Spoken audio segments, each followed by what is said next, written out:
işçinin en büyük talebi psikolojik baskı istemiyorlar. İnsanca şartlarda çalışmak istiyorlar. Yani karbon kesiminde toz maskesi kullanıyorlar. Kimyasallarda 3M maske olmak zorunda. Ama hepsi toz maskesi. Ve insanlar fabrikadan çıkarken duş alma hakları yok. Ki sözleşmemizde yazıyor. Duş olması gerektiğini ve dolapların insani ölçülerde olup soyunabilmeleri ve bunların hiçbirini karşılamıyor. Her görüşmemizde bunların hiçbirini kabul etmediler. Ve en son süreçte biz bu iş için birer saat işçi durmadan işgale geçtik. Neden? Çünkü artık işçi insan gibi çalışmak istiyor. İnsani şartlarda çalışmak istiyorlar.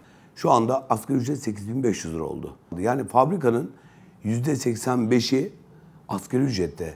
Ve şu andaki bir ülkede ev kiraları, gıda ürünlerinde hiçbiri gerçek enflasyonu yansıtmıyor. Ve bu insanlar artık geçinemiyor. Hepsi kredi kartı batağındalar. İstediğimiz %20 idi. Ama işçi çok yoğun talebiyle bunu %25'e çektik. Biz bunu talep ettik, yazışmamızı yaptık. Ama işveren direkt reaksiyon olarak benim Nisan'da zamım var dedi. Hiçbir şey yapmayacağım dedi. Kapattı önünü. Dedik bak işçi çok büyük reaksiyonu var. Çünkü onlar sadece bu işi sendika yaptığını düşünüyordu. İşçinin talep ettiğini düşünmüyorlardı.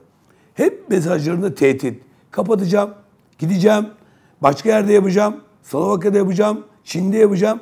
Böyle bir ihtimal yok. Madem öyle orada açsın firmaları. Burada kanserojen maddenin hiçbirini orada yapamaz. Burada karbon işini hiçbir yerde yapamaz. Türkiye'den başka. Aslında bu yola çıkış ücretle ilgiliydi. Ama biz içeride baskıları görünce, insanların çalışma şartlarını görünce mesajımızı attık.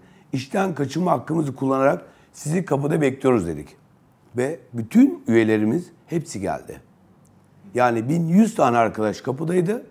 Ve dediler ki başkan biz içeri girersek bunlar bize yine psikolojik baskı yapacaklar. Ve biz girmek istemiyoruz. Biz burayı düzeltene kadar içeri girmeyeceğimizi de söyledik. Bütün iş yerlerinde niye problem yaşamıyoruz da sadece MATA'da yapıyoruz? Çünkü insan kaynakları endüstriyel ilişkileri yürütemiyor. Ben ne dersem o olacak diyor. Burada sendika aidatını al ama hiçbir şeye karışma diyor. Kusura bakmasınlar Birleşik Metal Sendikası aidat sendikacılığı yapacak bir sendika değil. Bu iç barışı bozan sendika değil. İşçiler değil. İşverenin atadığı adamlar, amirler, şefler insanların insani ihtiyaçlarına bile sorun çıkartıyorlar. Adam diyor ki benim diyor dedem rahatsız ölüm yatağında gitmem gerekiyor ölünce gidersin diyor. Bu kadar insanlar artık baskılandırdı. Yani kemik bıçağa dayandı ve işçi isyan etti ve isyan eden işçiye sahip çıkmak zorundayız beraber. İşçi artık bütünleşti, tek yumruk oldu ve bu en zor şeyi başardı işçi. 5 lokasyonu bir araya toparlamak çok zor ve arkadaşlar bunu yaptı. Çok güzel bir örgüt gücümüz var ve bizi kimse artık bölemez. Bir tane arkadaşımızı dışarıda bırakmadan ve arkadaşlarım hepsi en içten yürekle söz veriyoruz başkan dediler. Biz dedik biz de size söz veriyoruz. Yani bu onur ve gurur meselesi. Ve burada işverene söyleyeceğim tek bir şey var.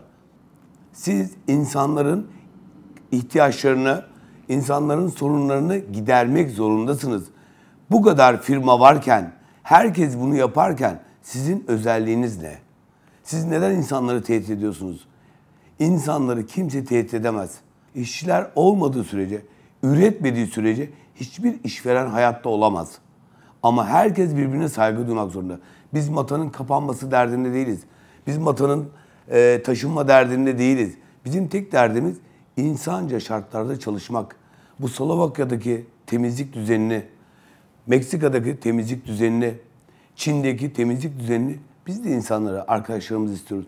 Yemekhanede yemek yerken insanca yemek yemelerini istiyoruz. Havalandırmaların düzgün çalışmasını istiyoruz.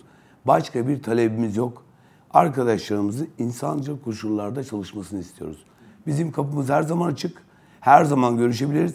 Ama bize dayatmayla insanları çıkaracağız, bunlar gitsin derlerse bizim ona asla izin vermeyeceğimizi herkes bilsin. Kurtuluş yok! Tek başına!